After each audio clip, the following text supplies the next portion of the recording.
So hello and welcome to the RCCO Toronto Exam Masterclass Series. My name's Aaron James and I'll be talking about the transposition test.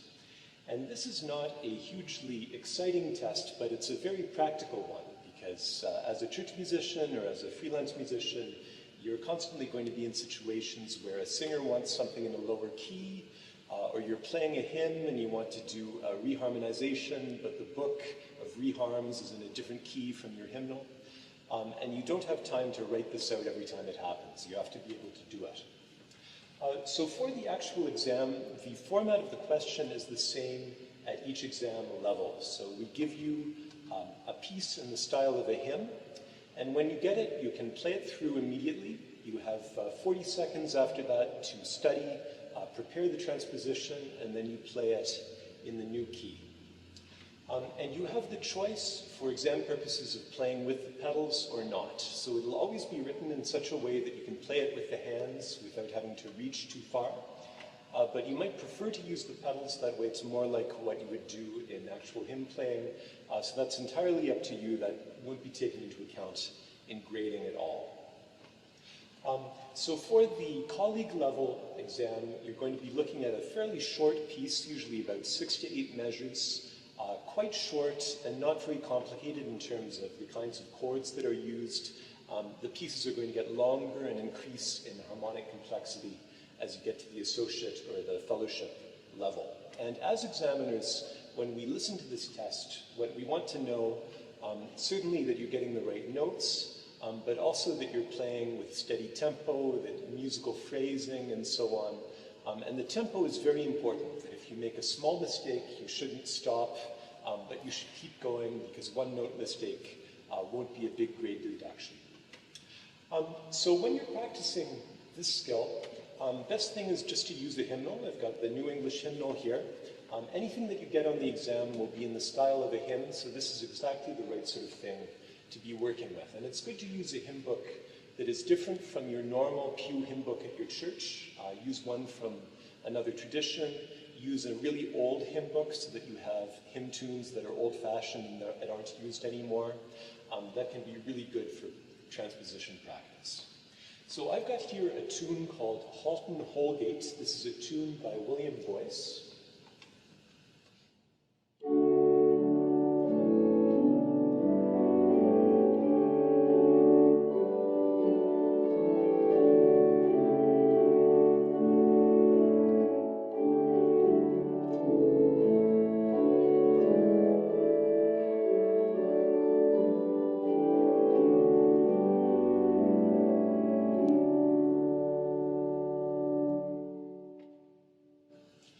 Okay, so when you have something like this, there's a few different approaches that you can take to the transposition. The easiest is if you're going down or up a semitone and you can just change key signatures. So if you're going from D to D flat, you don't have to move the notes in your mind, you can just change the imaginary key signature. So that's the simplest situation, at least visually. Some people find it useful to transpose using clefs. And so you can imagine, for example, if you're in treble clef, that now you've gone to soprano clef. That'll give you notes that are a third lower. You're imagining that now that C is on the bottom line and that everything else is landmarked according to that. If your mind works that way, if it works for you to sort of picture it in a different clef, that's a good way to do it. And when you get to the fellowship level, you can do the clef reading question for score reading. But most people, the easiest thing is to think in terms of intervals and in terms of scale degrees in the key that you're going to. And so if we think of a piece like this, and that 40 seconds that you have in the exam to look at it and prepare the transposition, you need to sort of analyze the melody and think about the parts that are going to be difficult when you do the transposition. And one way to start, if you haven't done a lot of transposition before, is just to practice transposing the actual melody without the lower parts.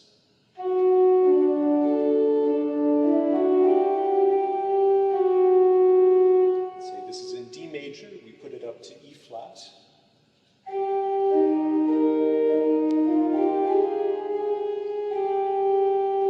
And this is pretty straightforward because the melody is just going up the triads, up the one chord, and then moving along the scale. But this is a good melody to practice with because in the second phase you have a lot of jumps.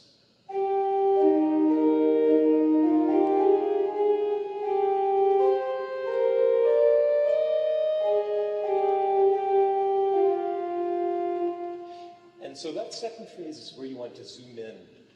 When you've played it through, you have time to look at it. You know that the melody is going to start jumping around, and so you have those fourths and fifth jumps. And you know that you've got leading tone going to the tonic.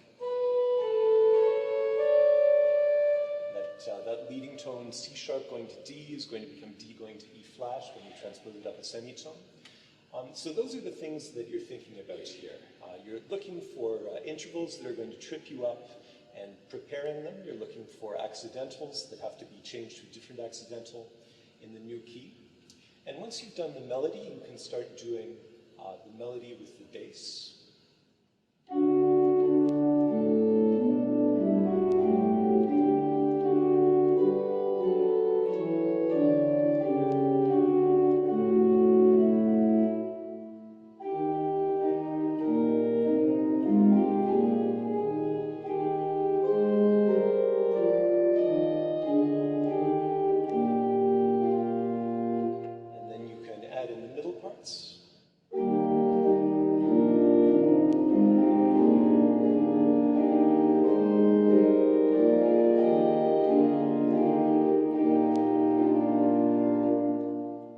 So this is the way that you can go. And once you've gotten to the point that you're working with all four parts, you play something through, you try the transposition, probably it went okay, maybe it wasn't perfect.